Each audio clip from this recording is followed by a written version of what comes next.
Have you reflected on your actions? It looks like you didn't come home last night, but if you feel bad for what you said, then I want you to call me. I really hope you're adult enough to accept what you said was wrong. I'll forgive you if you swear to never say anything like that ever again. It did really humiliate me. I did come home last night. It was early in the morning, so I was considerate enough to not wake you up. I slept on the couch for an hour or two. What? You got inside? How? I thought I locked the door with the chain lock. Sorry I ruined your plans to spite me. I got in through the back door, how else? I forgot about that. But why would you come back and leave for work again without saying anything? Do you really not feel bad for saying what you did? You should be reflecting on your actions, not finding ways to avoid apologizing to me. I should be reflecting on my actions? Well, you're right. In some ways, it was wrong of me to be so critical of the dinners you make for me. I shouldn't complain, since it's better than not getting anything at all, and I do feel bad. But you have to meet me halfway here. You can't honestly think that I'm completely in the wrong, Natalie. Why should I? You're in the wrong. I've asked you so many times to stop doing that with the food, but you still do it. I had enough, so I complained, so sue me. You just want to complain about my cooking skills. Your cooking skills were fine until recently. I had nothing to complain about up until now. But one day, all of a sudden, you started putting blue cheese in everything. Every single dinner for the past few weeks has contained it in solid or dressing form. You can't seriously believe that I wouldn't complain about that, would you? It's not normal. Do you really think everything tastes good with blue cheese in it? If you don't like it, then don't eat it. Blue cheese is good for your health. It has high calcium content. That means that it's good for your bones. Don't complain when I'm only thinking about making a balanced diet for you. And you're just over-exaggerating. Of course I wouldn't put blue cheese and stuff if I didn't think it would taste good. The stew I made the other night tasted fine. That's a poor excuse. You were eating around the clumps. You clearly didn't want to eat it either. If it's so healthy, then you should be able to eat it with stew. And FYI, it's not balanced if it's in every meal. But because I made one complaint, you had to blow up, kick me out, and lock the door on me. Don't you think you overreacted yourself? I couldn't stand looking at your face anymore. What do you expect? I was hurt because you insulted me. Sometimes I need to have time to myself too, you know. And after being so critical, you should have been a bit more understanding of that. So what? You didn't have to lock me out. If I didn't have my wallet, I wouldn't have been able to find a place to sleep. I would have happily spent the night on the couch if you had just told me you needed space. And I was only being honest about dinner because I've asked you to stop too many times. And I'm telling you, your brutal honesty is why I was so hurt. You're always complaining about my cooking. Go on and on about how this is wrong and that's no good, blah blah blah blah blah. If you hate eating the food I prepare for you that much, then why don't you leave and never come back? I don't have any complaints about your cooking. I love the food you make. Or the food you were making until you became so fond of blue cheese. I've told you over and over that I've had enough of it. But you still keep adding it to our dinners in some way. Do you remember when you put blue cheese on the curry you made a while ago? I told you I didn't like blue cheese. I don't think a lot of people do, so I thought you would understand. But you just keep putting it on our food. Then I guess that means that we don't have the same taste in food. Fine. You don't have to eat anything I make anymore. I won't force you to like what I like. Make your own dinner. Why do you have to be like that? Is it so hard to not add blue cheese to the meals you make? It's not like you really like it either. What did I do to deserve this? Did I piss you off? I don't understand why you keep on doing it. So I can only assume that you're doing it on purpose, and I thought you were being cute at first, but it's happened so much it's not funny anymore. Is that so, because I kicked you out of the house? That's part of it, but I have other reasons too. Well, I might have overdone it if I put the chain lock on the door, but to be honest, I was so annoyed that I forgot I even locked it and went to bed. It's your fault that I couldn't even enjoy my evening bath. I only just realized that I hadn't unlocked it when you said you slept on the couch. But you're an adult. It's not like you'd die if you spent one night on the streets, right? And you had your wallet, so you were able to spend the night somewhere. Isn't that good enough? If you complain about my cooking one more time, you'll have an even bigger problem to think about. Do you understand? I think you're the one that has a bigger problem to think about right now. You left your phone in the living room last night. Really? So what if I did? Yeah, you did. And I saw all of the notifications you had from some guy. I think his name was Thomas Reed. What's that all about? What? Did you look at my phone? I can't believe you! You invaded my privacy! Your phone kept on going off! What was I supposed to do? And it's not my fault you made messages visible on your push notifications. Why was he saying that it was a shame that he didn't get to see you yesterday? Who is this guy? Are you seeing him? Are you cheating on me? Why does it matter who he is? It's none of your business. Don't give me that crap. It affects me, and you're my wife, so of course it's my business. Tell me the truth. You're serving me blue cheese for every meal. You locked me out of my own house. And you're cheating on me? But I'm the bad guy for asking you not to put blue cheese on my food? I suspected that you were having an affair, but I thought I was being paranoid and decided not to do anything. I wanted to trust you, but now I know about him. I can only think that you were giving me blue cheese because you wanted to annoy me. Did you think that I would divorce you and that you'd be able to live happily ever after with your lover? Shut up! He's an important person to me. Don't talk about him like that. What? Are you being serious? When we got married, I thought that I was that important person. But I guess wedding vows mean nothing to you. Yeah, he's important to me. In comparison, you mean nothing. Since when have you been dating? How long have you been cheating on me? Since way before. He's my childhood friend. He knows me more than you do, and he's a lot more fun to spend time with. All you do is complain about my food, and I can't be with you anymore. He understands me, and I understand him. We were meant to be together, but you got in the way of that. Oh, really?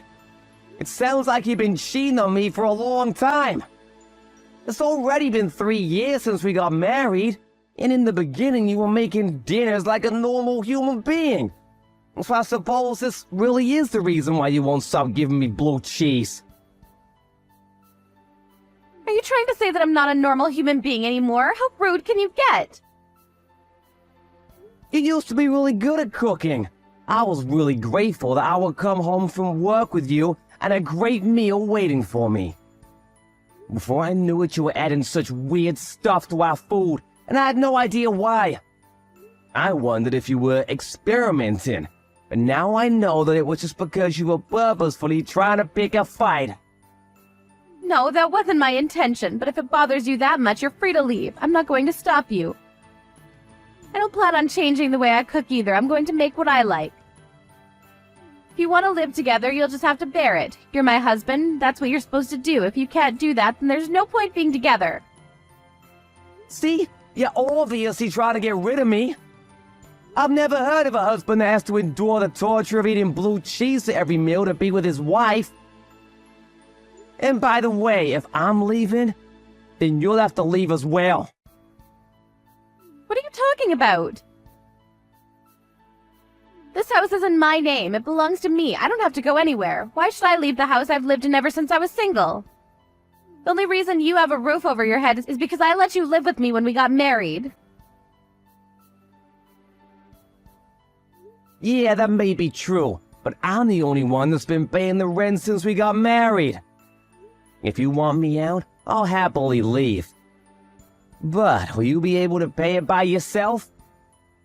I think you'll have to find a job pronto if you want to keep living here.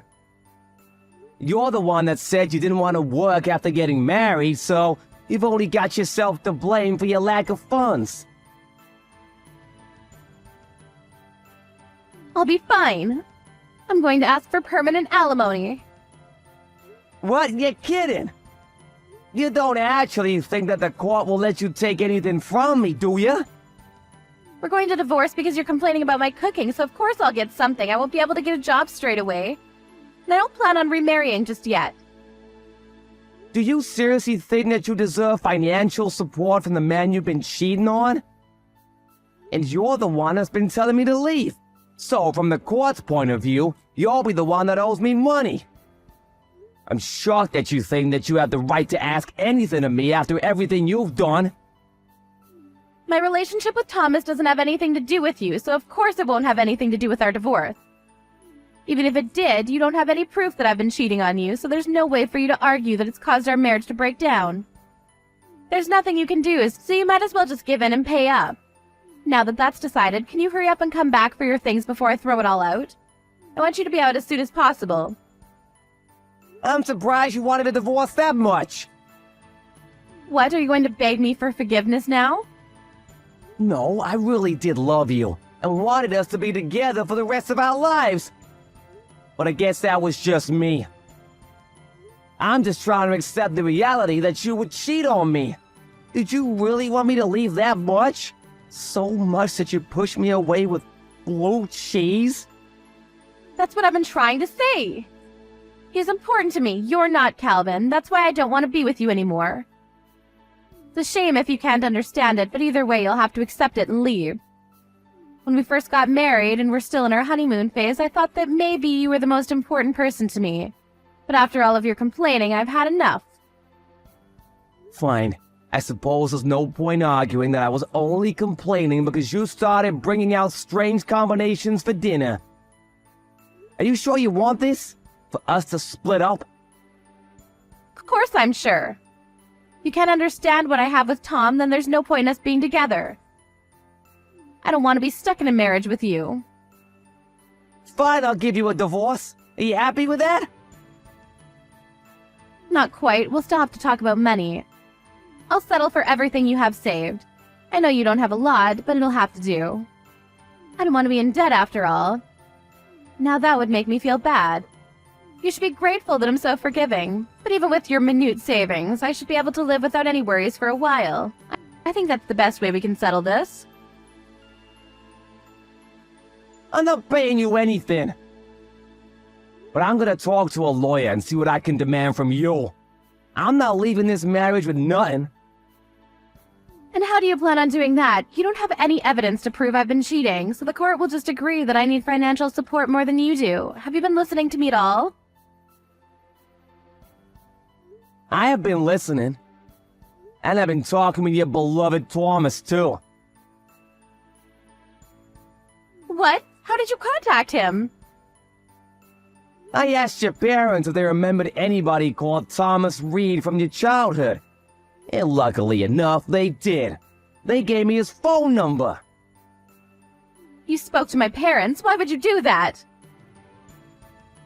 It looks like you weren't lying when you said he was a childhood friend that lived in the neighborhood. Apparently he still lives close by. And when I told your mother that you were still in contact, she was really surprised. She was under the impression that you had already stopped talking to him way before we had gotten married. She seems curious as to why I wanted Thomas's phone number, but I think she guessed without me telling her anything. What did you say to her? How do you know that she guessed that I'm going out with Tom? Did she say anything back to you? I didn't mention you at all. I only asked for his number, but I think that was enough. Well, I'll have to tell your parents anyway when I let them know that we're getting a divorce. It doesn't matter whether she already knows or not. Don't do that. You can't do that to me. They can't know. Why not? It's the truth. What do you mean, why not? They're my parents. They don't have to know about Tom. If you tell them, you'll just be hurting them. You're the one that's hurting them. You're the one with the affair. What's the real reason why you don't want to tell them? They're gonna want to know why we're getting divorced. Are you planning on lying to them as well? Yeah, I'll tell them, but not like this. Give me some time, I'll tell them. You just don't want to tell them because Thomas lives next door to your parents, with his wife and elderly parents. My mom told you all that? I'm amazed that you could do such a thing. You're having an affair with a man that has a family. And you don't even feel ashamed of it? Instead, you're trying to divert all blame from yourself and onto me. But you don't have any evidence. Why should I feel bad when there's no way for you to tell them? They'll just pass it off as you being spiteful. Thomas was panicking a lot when I told him who I was. He sensed why I was calling him and promised that he would give me anything I wanted as long as I didn't tell his wife. He offered to give me photos, even screenshots of your messages without me asking him.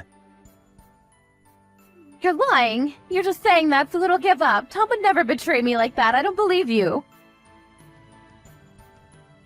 It looks like you were the only one that thought your affair meant something. The most important thing to Thomas was that his wife didn't find out he was cheating. Apparently, she's pregnant and having a tough time dealing with it. So he doesn't want to stress her out right now. He seemed really desperate that she doesn't find out. But he told me that he loves me more than he loves his wife. He's supposed to not care about his wife at all. He's just saying all of that because he's working in the company his wife's parents own. I know that he loves me. He just can't say anything because he might lose his job. He'll protect me when he has to. Are you sure about that? It didn't take him long to decide what his priorities were. He sold you out the second he found out what I wanted with him. Thanks to that, I have photographs showing the both of you together, and I'll be able to use them to file for a full divorce. He coughed up evidence without a problem, so I plan to keep my promise of not telling his wife. But I don't know what will happen if I tell your mother. She might go next door and tell Thomas's wife and parents what's happening between the two of you. You can't let that happen. Nothing good will come of that. You'll destroy a family. Please don't do that. Tom will hate me if that happens. He won't ever want to be with me ever again. I'll lose him.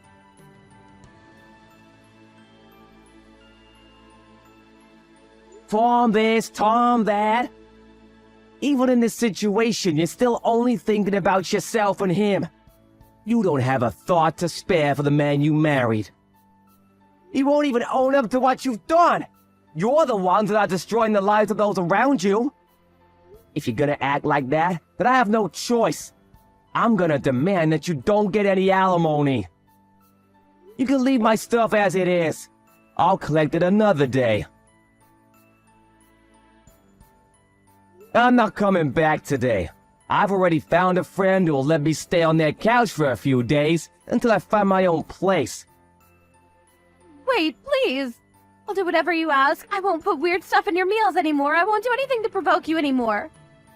Let's work on our marriage, so please don't do anything that will ruin Tom's relationship with his wife. I just don't want him to hate me. We're already way past that point. You cheated on me. Do you really think that it'll be that easy to work on our marriage when you won't accept that you're at fault here? It's done. I've already spoken to your mother. Now, all you have to do is talk to my lawyer about preventing you from taking any more of my money.